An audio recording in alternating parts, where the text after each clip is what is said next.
siang dan salam sejahtera untuk kita semua. Kami dari kelompok 2. Perkenalkan, nama saya Ade Niha Ajahra selaku moderator, serta rekan saya Syabila Lenhaini, saya Mevara, Adi Kurniawan, dan saya Bernadette Anastipagu, serta Kendita. Pada kesempatan kali ini kita akan melakukan wawancara bersama Bapak Muskap Mujakar atau biasa dipanggil dengan Bapak MM. Beliau merupakan salah satu seorang general manager di perusahaan BUMN. Pada wawancara kali ini, kita akan bahas mengenai rekrutmen karyawan, pengembangan perusahaan, tips untuk mahasiswa sebelum memasuki dunia kerja, pengembangan sumber daya manusia. Tujuan kami melakukan wawancara ini adalah untuk menambah wawasan dan pengetahuan mengenai dunia kerja serta pengembangan sumber daya manusia, strategi pengembangan perusahaan dan kepemimpinan dalam sebuah perusahaan. Selain itu, wawancara ini juga bertujuan untuk memberikan motivasi dan gambaran kepada seluruh mahasiswa agar dapat siap menghadapi dunia kerja ke depan. Assalamualaikum warahmatullahi wabarakatuh. Selamat siang Bapak dan teman-teman semuanya. Sebelumnya ingin perkenalkan dulu Pak. Perkenalkan, nama saya Ade Niha Ajahra dan rekan saya ada Syabila, Bernadette, Mevara, dan Adi. Kami di sini dari Universitas Pamulang. Di sini kita ingin mewawancari Bapak untuk tugas kuliah kita manajemen SDM. Wawancaranya itu mengenai sistem perekrutan karyawan, pengembangan perusahaan, kepemimpinan, dan tantangan dunia kerja. Terima kasih kepada Bapak yang sudah bersedia untuk meluangkan waktunya kepada kita. Sebelum masuk ke sesi pertanyaan nih Pak, saya ingin tanya, gimana sih Bapak kabarnya hari ini? Apakah baik atau tidak? Alhamdulillah baik ya Pak. Oke. Sebelumnya Bapak boleh memperkenalkan diri Bapak terlebih. Ya, perkenalkan, assalamualaikum warahmatullahi wabarakatuh. Selamat pagi dan salam sejahtera untuk kita semua. Nama saya Muskap Mujakar, sering dipanggil MM. Ya. Bapak MM. Langsung aja ya Pak. Ya. Nah, di sini untuk pertanyaan pertama akan silakan oleh Kak Sabila. perkenalkan Pak, nama saya Ya. Syabila. Syabila, ya. Ya, aku izin nanya untuk proses rekrutmen di perusahaan Bapak tuh sistemnya gimana sih Pak? Bukan jadi gini, Pak. Sistem rekrutmen ini kita bicara umum aja. Ya, Pak. Jadi nggak usah di satu perusahaan. Pemahaman yang saya pahami gitu ya. Jadi kita nggak menyebut salah satu perusahaan. Kalau rekrutmen tahu saya kan ada macam-macam gitu ya. Ada yang memang langsung ada melamar, direkrut ya. Ada juga yang memang dibuka pendaftaran, ada melamar, tes gitu. Ada juga yang memang on the spot. Ya. Juga suka ada acara-acara bursa tenaga kerja. Bahkan ada juga yang melakukan kerjasama dengan universitas atau perguruan tinggi, ya itu di sekolah. Itu adalah sistem-sistem yang dikembangkan oleh berbagai macam perusahaan. Mana yang terbaik ya kembali ke masing-masing perusahaan, mana yang cocok untuk sistem rekrutmen tersebut. Berarti di situ kayak kita buka open recruitment dulu, terlebih dahulu habis itu kita melakukan tes dan di situ pemilihannya mungkin ya Pak. Ya ada seperti itu. Ada juga perusahaan yang tidak mengumumkan.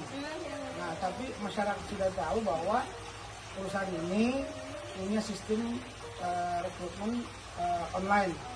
Jadi siapapun mahasiswa atau yang mau melamar di perusahaan itu, dia tinggal buka webnya, dia daftar secara online.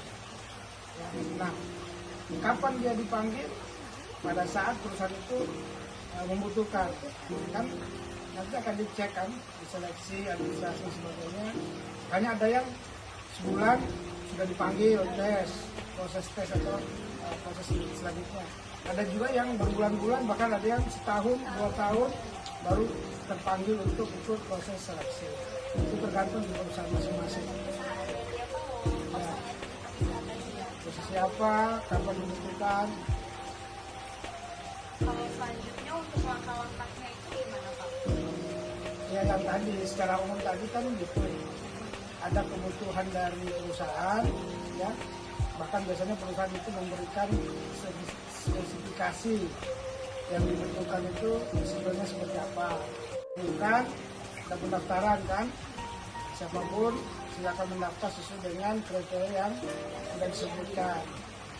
Setelah sudah daftar, masuklah proses seleksi. Nah, seleksi itu banyak tahap, ya. Mungkin ada yang 2 tahap, bahkan ada yang 5 tahap. Nah, tergantung kebutuhan dari perusahaan tersebut. Dia pengen mencari talent-talent yang seperti apa yang diharapkan, ya. Jadi sangat tergantung ke suatu perusahaan itu seperti apa mekanisme yang diterapkannya. Kalau pertanyaan dari sahabat tadi, kalau teman-teman atau saya dengan BBM atau basic, saya izin bertanya tentang cara perusahaan untuk mengembangkan kemampuan dan kualitas karyawan. Oke, jadi ini saya juga cerita secara umum ya, seperti apa yang saya pahami. Jadi setelah karyawan itu kita rekrut bekerja di perusahaan kita, tentunya kan tidak seideal apa yang diharapkan oleh perusahaan, ya. Dan perusahaan juga ingin karyawan yang dia rekrut itu semakin waktu dari hari ke hari terjadi peningkatan skill kemampuannya sesuai dengan kebutuhan perusahaan. Nah, oleh karena itu maka calon yang atau yang sudah diterima jadi karyawan itu biasanya ada proses proses awal setelah sudah diterima, ya bisa training, bisa di pegawai negeri juga seperti itu, ada namanya proses prajabatan sebagainya lah yang udah mau menjabat, ya. Bahkan ada juga perusahaan yang ada proses semi kedisiplinan, semi militer dan sebagainya. Itu sangat tergantung ke satu perusahaan itu seperti apa, ada tipe atau jenis karyawan yang dibutuhkan. Nah, dari situ, dan itu memang penting karena mahasiswa karyawan yang direkrut ini kan berasal dari berbagai macam latar belakang, budaya, karakter, universitas, itu kan berbeda-beda. Nah, sehingga perlu dilakukan tadi proses sebelum menjadi bekerja itu perlu dididik dulu, ya, di training sesuai dengan kebutuhan. Nah, setelah udah bekerja, nah di situ nanti akan ada pengembangan. Nah, pengembangannya juga tipenya macam-macam. Jadi ada yang setelah bekerja, karena ini cocok untuk dikembangkan jadi apa ke skillnya, nah, itu bisa dijuruskan, gitu ya. Ada juga yang setelah bekerja anak ini kayaknya bagus tapi kurang di sini misalnya, dilatihlah di situ. Latihannya, pengembangannya bisa melalui training, bisa melalui magang di tempat lain dan sebagainya. Itu tergantung ke perusahaan masing-masing, ya. Mungkin kalau misalnya tantangan terbesar juga dalam proses mengetahui kemampuan dan kualitas karyawan, ada tantangan lain? Jadi makanya perusahaan-perusahaan besar itu biasanya mereka punya lembaga pendidikan sendiri atau dia bekerjasama dengan karena itu memang penting gitu ya untuk memahami setiap karyawan ini cocoknya dikembangkan kemana, apa kelebihan dan kekurangannya. Ya. Nah, tantangannya ya kalau kita tidak bisa memahami esensi dari tadi kelebihan dan kebutuhan karyawan kita, maka pengembangannya nanti tidak efisien dan efektif. Tapi kalau kita paham, itu akan lebih cepat, lebih mudah, efisien dan efektif untuk mengembangkan karyawan tersebut. Yang kedua, dari karyawannya sendiri, mau nggak berubah, ya. Kamu tadi di satu perusahaan jenis X, ya kamu harus bisa menyesuaikan. Jadi jangan, saya pengennya tipe A, pengennya tipe B. Padahal kamu ada di perusahaan yang tipe misalnya tipe C misalnya. Jadi kita harus menyesuaikan. Dan bagi karyawan sebenarnya itu kan bagaimana upaya kita, kemauan kita. Jadi kita diciptakan ini kan tidak sempurna, ya makanya perlu pengembangan untuk bisa mengarah ke lebih sempurna. Dan itu siapapun bisa, ya yang penting dia mau berusaha, mau belajar, mau membenahi diri, mau bertanya, ya itu yakin bisa. Terima kasih Bapak sebelumnya sudah menjawab pertanyaan dari Kak Fadila dan baik, selanjutnya pertanyaan dari Kak Adi dan Kak Mai, Pak. Silakan, Kak.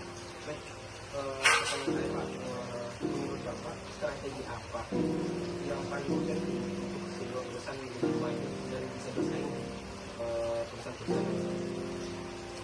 Ya, jadi strategi ini menurut saya ya, jadi ini masih saya sebelum pengalaman yang saya dapatkan selama berkarir di salah satu BUMN.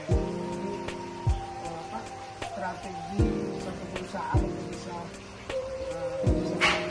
persaingan, karena menjalankan persaingan bersama tadi bagaimana bisa tetap hidup, bisa sustain, bisa berkembang, gitu ya. Itu banyak faktor. Tapi dari faktor-faktor itu salah satu yang paling paling penting ya sumber daya manusia. Jadi menemukan sumber daya manusia yang memang berfungsi yang sesuai dengan perkembangan zaman yang ada, termasuk dengan persaingan atau kompetisi yang ada. SDM ada bisa kuncinya seperti itu. Jadi walaupun teknologinya bagus, kalau SDM kan ujung-ujungnya juga yang mengelola teknologi itu sumber manusia juga. Sumber manusia itu harus disiapkan dengan baik supaya dia bisa menjalankan perusahaan itu dengan semaksimal mungkin. Ya, termasuk khususnya di sisi leadershipnya, pemimpinnya, yang mana pemimpin yang diberi amanah di perusahaan itu bisa memimpin timnya, bisa memimpin perusahaan, bisa adu bersaing, berkompetisi dengan perusahaan lain atau dengan kondisi perkembangan zaman yang ada. Berarti itu sama aja seperti sebelumnya itu perekruter yang awal, jadi kita merekrut orang-orang yang berpotensi di satu bidang yang berbeda. Dalam kita merekrut kan tidak bisa kita mendapatkan sumber daya yang 100% kita. Jadi makanya tadi perlu proses, perlu tahapan, ya minimal dari semua yang kita tes gitu, kita mendapatkan yang minimal ya, minimal kebutuhan maksimal yang ada gitu ya. Jadi adanya seperti itu, tapi itulah yang maksimal dari sekian pendaftar, misalnya dari 1000 pendaftar kita butuh 100, dari 100 yang terbaik menurut kita walaupun masih penuh kekurangan, terbaik dari yang ada pada saat itu. Nah setelah itu baru kita bimbing, kita arahkan, kita kembangkan. Tujuannya apa? Untuk bisa mengembangkan, ya supaya dia bisa bekerja dengan baik di perusahaan itu, ya menjadi pemimpin, dia bisa memimpin dengan baik, ya melihat perkembangan teknologi, persaingan, bahkan kondisi masyarakat, lingkungan yang ada. Jadi kalau SDM-nya bagus, insya Allah salah satu poin bisa diselesaikan itu melakukan membawa perusahaan ini bisa lebih maju lagi. Seharusnya bisa bersaing dengan perusahaan lain dengan baik. Ya, salah satu itu ya, sumber daya manusia. Yang lainnya banyak lagi, termasuk menyelesaikan teknologi yang ada gitu ya. Jadi dengan sekarang ini sudah arah ke digital, kita masih manual, kita masih pakai pola lama ya akan kita tinggal ya. Selanjutnya pertanyaan dari Bapak. Kenapa nama saya Nirvana? Pertanyaannya apa tantangan terbesar yang saat ini perusahaan hadapi di era digital dan bagaimana caranya? Bagaimana cara menghadapi perusahaan di era digital saat ini? Kan saat ini ya biasanya sudah mengatasinya. Ya. Tertinggal mungkin ya. Ya, jadi pertama ini yang tadi kan kita sudah siapkan sumber daya yang bagus ya. lingkungan perusahaan yang bagus, termasuk membuat culture perusahaan yang bagus, ya, dan sebagainya lah. Nah, dengan demikian kita jadinya bisa membaca perusahaan kita seperti apa, persaingan seperti apa, kan begitu. Kayak kalau manusia ini kan perlu kita tahu nih, tubuh saya sehat apa enggak, perusahaan saya sehat apa enggak, gitu kan. Saya siap nggak untuk misalnya lomba lari, saya bisa nggak untuk lomba lari, saya bisa nggak untuk main bola, saya siap nggak untuk ini, kan perlu kita cek ya, sesuai dengan bidang yang kita mau jalankan, bisnis perusahaan yang kita mau lalui, kita kembangkan. Nah, kalau kita sudah paham bagaimana kondisi persaingan yang ada, ya, nah, bahkan tadi saya katakan kalau orang sudah masuk ke digitalisasi terus kita masih manual, itu akan terjadi. Bahkan perusahaan-perusahaan maju sekarang itu bisa diantisipasi jauh ke depan, gitu.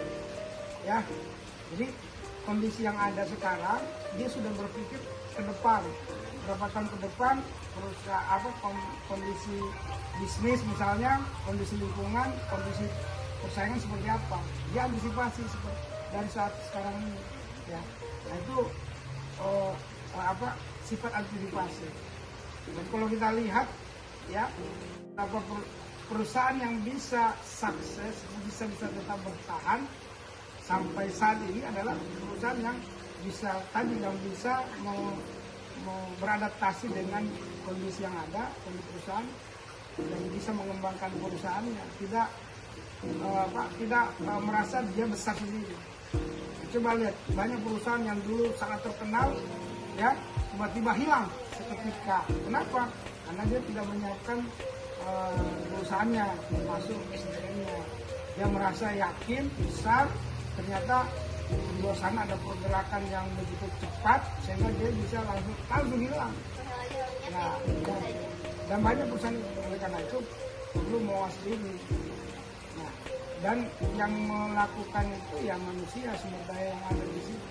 Jadi penting punya tim, punya sumber daya manusia yang tadi yang bisa membaca, menganalisa kondisi lingkungan, kondisi bisnis, bahkan kondisi kedepannya, berapa tahun ke depan. Gitu. Terakhir nih Pak, dari saya mungkin saran dan tipsnya nih Pak untuk mahasiswa, karena kan kita mahasiswa kelas karyawan ya Pak. Gimana sih Pak caranya biar kita tuh semakin semangat untuk menjenjang karirnya itu lebih jelas gitu Pak. Karena kan dia sekarang udah kerja nih, kita kan mencari gelar nih untuk makin bagus, makin menjenjang karirnya. Nah, bagaimana Pak caranya biar kita tuh semakin semangat untuk mengejar karir itu Pak? Ya, jadi gini ya, ini kembali lagi ini posisi saya gitu ya.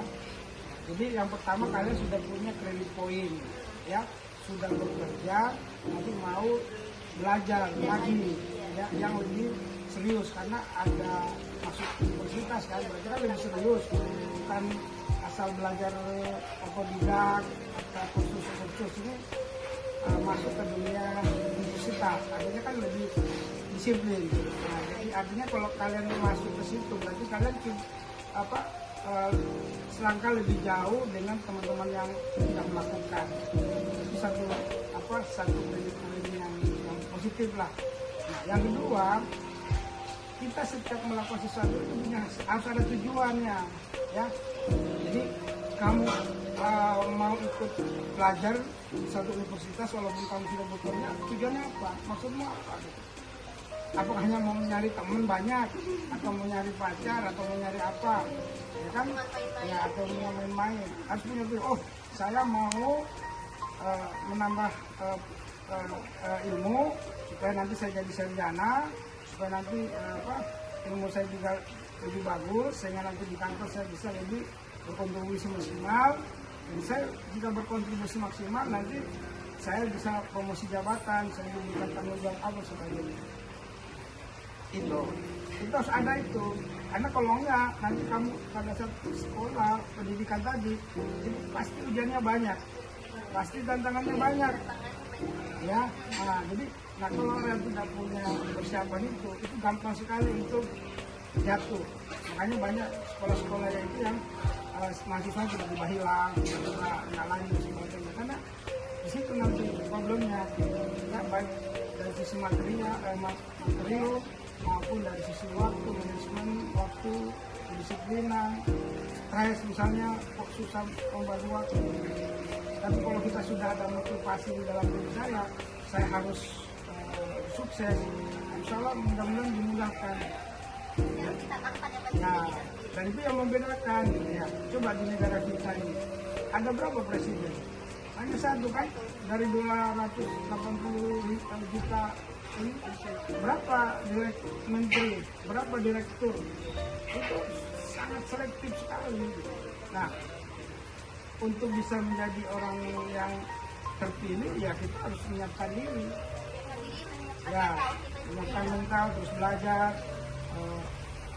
Ada cobaan, ada tantangan, itu menjadi sesuatu yang ujian yang harus kita lalui gitu ya.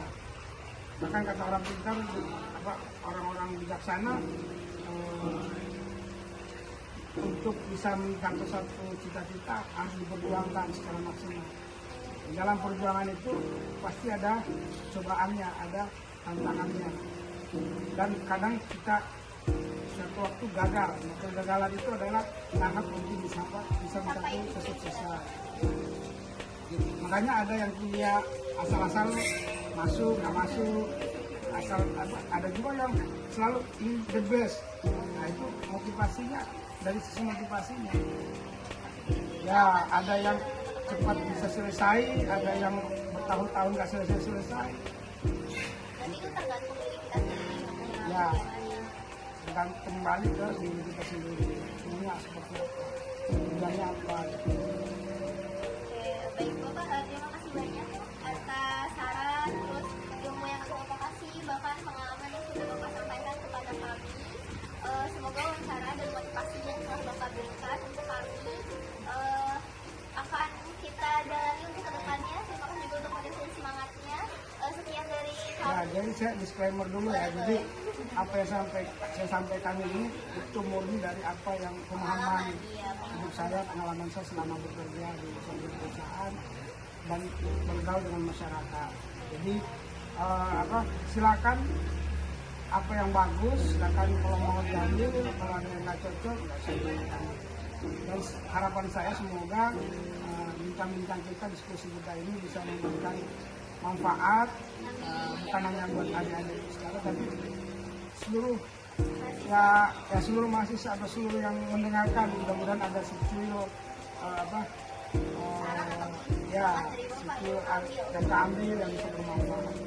Karena saya juga menyampaikan itu karena berdasarkan pengalaman saya. Ya, jadi saya bukan orang sukses, tapi saya sharing beberapa hal yang pernah saya lakukan dan ya istilahnya bisa menjadi kebanggaan buat diri saya, buat keluarga saya. Ya, terima kasih sama-sama. Mudah-mudahan kalian sukses semua. Amin. Sebelumnya mohon maaf Bapak jika kita ada kesalahan. Tutup. Wassalamualaikum warahmatullahi wabarakatuh. Jangan lupa channel M selalu lihat. Oke, jangan lupa di subscribe ya guys.